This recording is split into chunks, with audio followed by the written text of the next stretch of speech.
Satu burger 1100 kalori. Oh, oke. Apalagi kalau biasanya burger seperti itu kan dimakan dengan french fries. French fries itu di samping lemak itu juga karbohidrat ya, cukup tinggi juga. Nah, di 4 Sehat 5 Sempurna ditekankan itu tapi belum menekankan porsinya. Dan sering orang melihat belum sempurna kalau belum ada susu. Iya, karena 4 sehat 5 sempurna, 5-nya tambah susu. Assalamualaikum warahmatullahi wabarakatuh. Kembali lagi, senang sekali rasanya saya Lini Aniswati Soliha bisa kembali di Nutri Podcast. Ini episode yang kedua. Jadi ini adalah podcast gizi sebagai salah satu sarana mengedukasi masyarakat ya, dan dikemas dengan obrolan santai dan dibungkus dengan kata-kata dan makna-makna yang berbobot.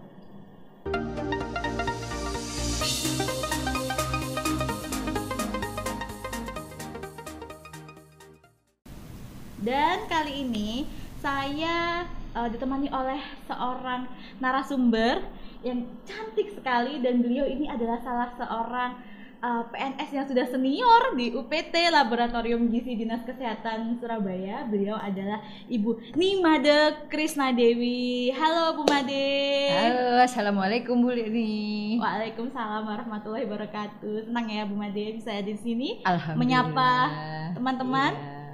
Iya, Bu Made ini pasti udah banyak nih yang kenal, tapi nggak apa-apa ya, kita kenalkan lagi. Jadi Bu Made ini mungkin teman-teman pernah ada yang diajar oleh ibu dosen kita yang satu ini, atau mungkin pernah dijuri oleh Bu Made ya saat ikut lomba ya Bu Made. Karena Bu Made juga aktif ya di dunia perlombaan di Jawa Timur ya Bu Made. Ya, khususnya untuk lomba cipta menu gizi seimbang yaitu B2SA. Beragam, bergizi, seimbang dan aman. Juga di lomba Posyandu untuk Kota Surabaya, lomba kader untuk Kota Surabaya. Kalau Kota Surabaya itu hampir semua kader itu sudah kenal, sudah tahu lah, sudah kenal dan sudah tahu Bu Made. Iya Bu Made, sehat ya Bu Made ya? Alhamdulillah hari ini sehat sekali. Energik beliau ini ya teman-teman. Kalau mungkin udah tahu pasti tahu deh Bu Made ini beliau sangat energik sekali. Nah Bu Made, kali ini kita itu mau ngobrolin tentang gizi seimbang Bu Made ya kan. Sebenarnya kalau untuk gizi seimbang itu kan sudah banyak dibahas, tapi betul, mungkin kita mau bahas lagi tapi dengan apa ya Bu, dengan obrolan yang mungkin lebih menarik lagi di acara podcast kita kali ini Bu Made. Dan penerapannya seperti apa? Betul sekali. Jadi nggak hanya teori tapi juga aplikasi, terutama untuk anak muda ya Bu Made ya. Tapi Bu Made, sebelum kita nih ngobrolin lebih lanjut tentang gizi seimbang, saya punya 2 gambar. Saya nanti minta Bu Made mengkomentari ya Bu Made ya tentang gambar ini. Gizi seimbangnya gimana atau gimana? Oke. Ini ada gambar ini Bu Made. Kelihatan ya Bu Made ya? Iya. Burger ya? Burger ya. Itu kalau tidak salah McChicken. Iya, kayaknya chicken atau beef ini ya? Atau cheeseburger. Beef ya, cheeseburger. Ya. Tuh. Itu ada komponen roti, daging, cheese-nya yang agak banyak ya. Kemudian memang ada sayurnya tapi porsi sayurnya masih relatif sedikit.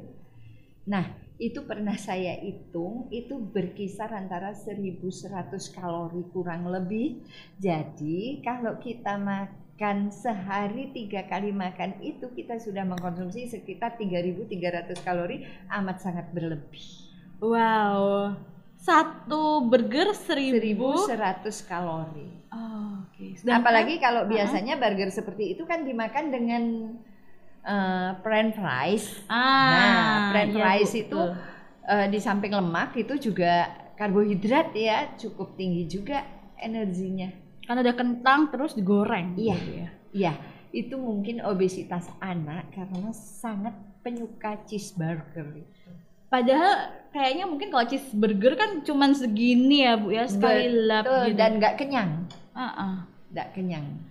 Nah kalau untuk kebutuhan gizi sendiri kalau di kilokalorin berapa sih Bu sebenarnya untuk rata-rata energi untuk orang dewasa? Nah kalau untuk pria yang untuk AKG 2019 di Kemenkes yang terbaru itu ya. Untuk pria kalau tidak salah sekitar 2.700 kalori. Kalau untuk wanita ini lebih sedikit sekitar 2.500. Jadi rata-ratanya berkisar 2.600 kalori lah. Itu pun kalau kita sebagai perempuan yang mengkonsumsi udah banyak banget gitu. Kalau dikonsumsi dengan makanan dengan menu gizi seimbang yang betul-betul menu gizi seimbang itu sudah amat kenyang. Jadi ini gizi seimbang nggak Bu makanan yang ini? Itu energinya terlalu tinggi kalau menurut saya, proteinnya juga cukup tinggi karena yang banyak ini kan memang konsumsi orang Barat ya. Nah, beliau kalau di Barat kan luas permukaan tubuhnya lebih daripada orang Indonesia. Kita kan lebih pendek. Jadi akhirnya kalau sering konsumsi itu kita jadi bulat. Iya betul. Padahal kalau orang luar mungkin dia tingginya lebih dari kita, jadi kebutuhannya beda. Iya, kebutuhannya beda, dia energinya lebih tinggi dibutuhkan daripada kita. Bu, tadi berarti ya Bu, kalau misalnya kebutuhannya sekitar 2.600 ya rata-rata, sedangkan burger ini 1.100, berarti makan 2 kali burger udah cukup. Sudah cukup. Padahal itu tidak kenyang ya. Iya betul. Wah menarik sekali. Nah ini teman-teman. Iya nanti kita bicarakan gizi seimbang ya Mbak Lini. Iya nanti kita akan masuk ke sana. Tapi ini buat teman-teman ya yang suka makan burger termasuk saya. Kayaknya kita harus mulai. Saya juga suka sebetulnya. Suka. Karena memang gurih sekali Bu ya. Ada mayonya, ada itu. Nah itu. Mayo itu kan bahan dasarnya lemak. Iya Bu. Iya. Dari apa sih Mayones itu dari minyak. Yang dikocok karena dikasih apa namanya yang kuning itu biar bisa mengental gitu ya. Saya lupa apa namanya. Nah, kemudian ditambah sedikit asam, ya jadilah dia mayones. Sedikit telur. Jadi bahan dasarnya adalah lemak, minyak. Memang minyak nabati, tapi bagaimanapun minyak kan lemak. Tetap jadi ya memberikan energi yang paling besar kan ya Bu ya. Betul. Minyak itu ya. Iya. Kalau minyak kelapa sawit kan sekitar 902 kalori minyak. Kalau minyak sayur ini sekitar 800 kalori. Jadi kalau itu hanya 1 sendok makan sudah 80 kalori kita konsumsi. Luar biasa. Padahal kalau lagi makan french fries atau kentang goreng dicocol-cocol mayones. Ya lebih dari 1 sendok makan bukannya ya. Waduh, oke Bu Madi, berarti ini rada-rada bahaya ya kalau makan ini terlalu sering dalam 1 hari. Iya. Ya Bu Madi. Oke, selanjutnya gambar kedua. Teng. Silakan Bu Madi dikomentari. Ini kan ada nasi, daging dan telur. Nah ini yang berlebih adalah proteinnya. Kemudian penggunaannya untuk numis dagingnya itu dia gunakan butter biar memang enak. Minyak lagi, lemak lagi ya. Nah di sini tidak ada sumber seratnya sehingga kalau kita konsumsi ini juga rasa kenyangnya beda. Jadi cepat lapar. Oh ya kenyangnya karena seratnya kurang. Kalau Ibu ya. Iya. Iya nih udah ada telur sama daging ya Bu. Iya. Tapi sayurnya nggak ada. Nggak ada. Nah kita kalau konsumsi protein hewani itu kan hanya 40 gram 1 kali makan. 3 porsi sehari rata-rata untuk orang. 1 porsinya itu 35 sampai 40 gram. Nah ini 50 gram telur kelihatannya dagingnya itu lebih dari 50 gram kalau saya melihatnya. Jadi berlebih Bu? Berlebih untuk protein. Proteinnya ya. Oke, kalau masa pertumbuhan nggak apa-apa mungkin Bu ya? Seratnya tetap kurang itu Mbak Lini. Tetap ya? Iya. Memang masa pertumbuhan kan juga dihitung juga kebutuhan proteinnya untuk anak itu. Nah, kalau misalnya proteinnya berlebih, itu nanti kasihan fungsi ginjalnya kan Mbak Lini ya. untuk pembuangan sisa metabolisme protein itu kan melalui ginjal.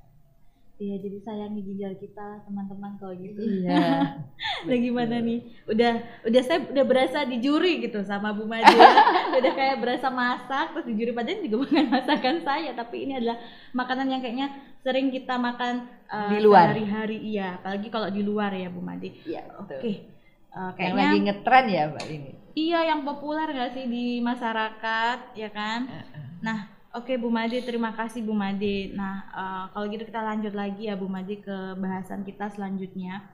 Jadi tadi kan sudah dikomentari Bu Made, makanan-makanan tersebut terlalu banyak proteinnya, terlalu banyak lemaknya juga, energinya juga. Jadi sebenarnya makanan yang bagus itu makanannya seperti apa sih Bu? Oke.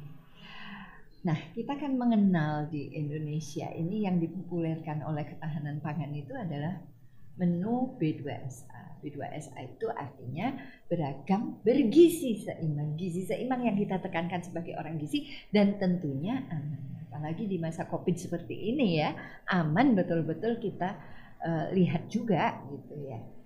Yang beragam itu artinya kita tidak mengkonsumsi hanya satu bahan makanan setiap hari, yang kita konsumsi itu aja. Ya ini sebetulnya penerapannya agak susah kalau pada anak. Kalau anak suka satu jenis makanan itu melulu yang diminta gitu kan ya.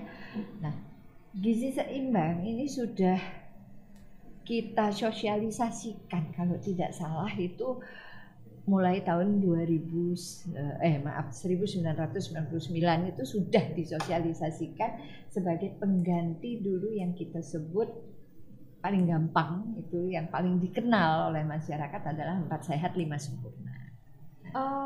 Oke. Ya.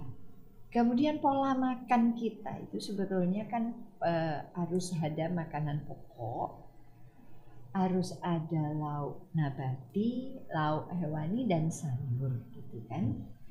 Nah, di 4 sehat 5 sempurna ditekankan itu, tapi belum menekankan porsinya. Dan sering orang melihat belum sempurna kalau belum ada susu. Iya, karena 4 sehat 5 sempurna, 5-nya tambah susu gitu kan. Padahal sebetulnya kalau proteinnya cukup, itu kan kita tidak perlu nambah susu lagi karena susu kita golongkan dalam protein hewani. Nah, bedanya di sini tumpeng gizi seimbang dengan 4 sehat 5 sempurna adalah di tumpeng gizi seimbang kita sudah menyebutkan berapa porsi yang harus kita konsumsi setiap kali makan dan berapa saat dalam satu hari, baik itu makanan pokok, lauk hewani, sayur, kemudian terutama orang yang suka gorengan, gula dan minyak. Nah, dikerucut tumpeng gizi diatur dan harus beraktivitas, jangan hanya makan doang tanpa aktivitas, main game dengan laptopnya, nonton TV, jadi drakor ya. Jadi dengan cemilan yang french fries misalnya atau perkeripikan, itu kan hanya yang ada karbohidrat dan lemaknya aja yang tinggi. Nah, itulah yang akhirnya sekarang yang menjadi permasalahan di masyarakat adalah obesitas. Karena ya itu tadi ya, menerapkan pola makan yang salah ya, dan juga aktivitasnya yang kurang ya Bu Made. Dan di tumpeng gizi seimbang juga diatur berapa banyak yang harus kita konsumsi dan harus minum seberapa banyak untuk sirkulasi di dalam tubuh kita, meningkatkan metabolisme kita. Ya, kita diatur di situ, kita harus konsumsi 8 gelas sehari minumnya. Untuk karbohidratnya sekitar 4-5 porsi sehari, tapi untuk orang dewasa rata-rata itu 7 porsi sehari. Per porsinya adalah 100 gram nasi, bukan beras, nasi sudah matang ya Bu. Iya, kalau sumber protein nabatinya 3 porsi, sumber protein hewaninya juga 3 porsi. Nah, yang banyak sebetulnya sayur, 6-5 porsi.